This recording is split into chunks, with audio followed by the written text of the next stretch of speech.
Olá, tudo bem? Meu nome é Alexandre Olivan, sou professor, especialista e consultor na área de comércio exterior há mais de 25 anos e também sou pastor luterano do Ministério Chama Viva na região do Vale do Paraíba, Sorocaba e região. E dado as eleições de 2018, atualmente sou candidato a deputado federal pelo estado de São Paulo, número 5107. E eu gostaria de abrir uma enquete com vocês sobre uma passagem bíblica que diz no livro de Esther, especificamente no capítulo 10. É um livro que é conhecido pelos judeus como Magilá.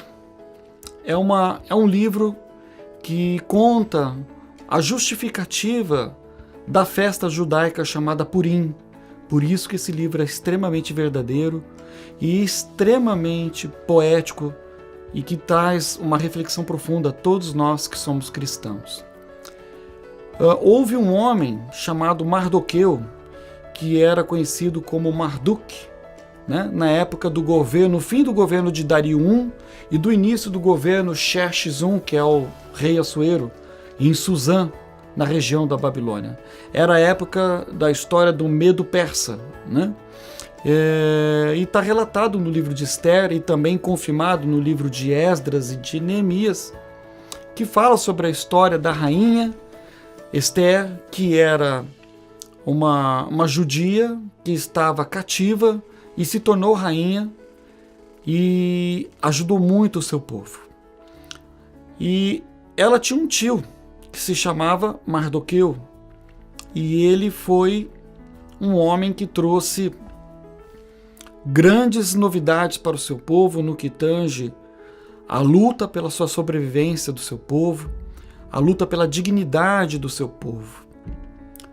Houve perseguições, houve lutas, houve entraves, mas no fim o que eu quero comentar é que Mardoqueu, ou Marduk, como era conhecido na época, pelas escritas cuneiformes de 3.500 anos antes de Cristo, e pela Bíblia, ele era uma pessoa que se tornou o segundo no governo do rei Assuero de Xerxes I.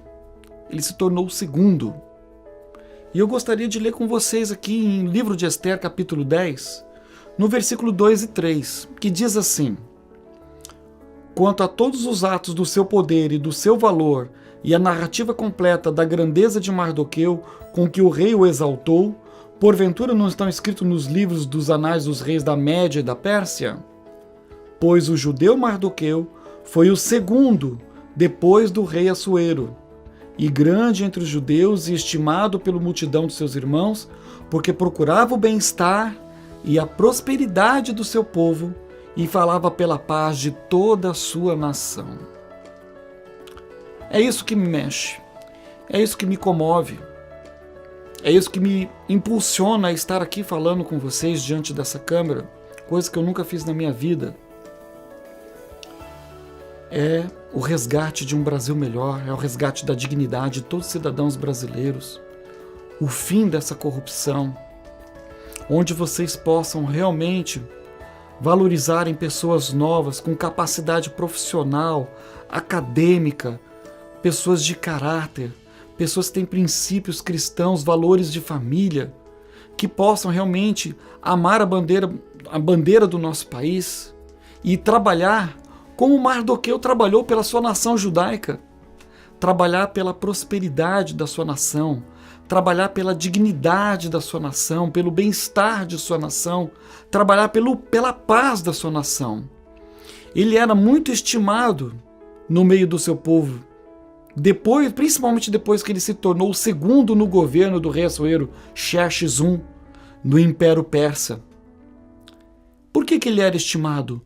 Porque além de ele ser um homem honrado, um homem de nobreza e de valor, capacitado, posso até conjecturar, dentro da palavra de Deus, um homem capacitado academicamente, profissionalmente, era um homem respeitado porque era um homem temente a Deus e um homem que efetivamente trabalhou pela paz da sua nação, pela prosperidade da sua nação, pelo bem-estar da sua nação. coisa que hoje nós não vemos aqui no nosso país. Precisamos de homens e mulheres que realmente assumam o poder do nosso país e legislem e trabalhem a favor do bem-estar e da prosperidade da nação brasileira, da paz da nação brasileira. E a minha proposta como deputado federal é trabalhar da mesma forma, trabalhar pela prosperidade da nossa nação, pelo bem-estar da nossa nação, pela dignidade dos cidadãos brasileiros e principalmente pela paz da nação brasileira, para que a gente possa ver um futuro melhor para os nossos filhos e netos, para que a gente possa ver realmente o artigo 5º da nossa Constituição Federal de 1988 sendo validada, de fato, validada no que tange a dignidade de todo cidadão brasileiro. Nós já passamos 14 anos em economia de desescala. Nós não vemos mais o governo trabalhar no que tange a supremacia do interesse público. Nós vemos uma saúde sucateada, nós vemos uma educação dos nossos filhos totalmente largada, desinteressada. Nós vemos uma segurança totalmente desaparelhada, que deveria ser aparelhada e muito bem aparelhada, muito bem apoiada pela sociedade, né? Treinada, qualificada, tanto na área de segurança como saúde e educação. E nós não vemos a primazia dos investimentos nessas áreas, que é a base tríplice da supremacia do interesse público. Óbvio que, como deputado federal, eu não vou mexer com a administração pública, que é o dinheiro público, porque quem mexe com o dinheiro público é o Poder Executivo, né? O governo federal, o governo estadual, o governo municipal e seus órgãos e autarquias, dentro da administração direta e indireta. Eu vou trabalhar na parte de legislação de leis e como fiscal dos 3 poderes, que é o que me delega como função. E o que eu quero fazer?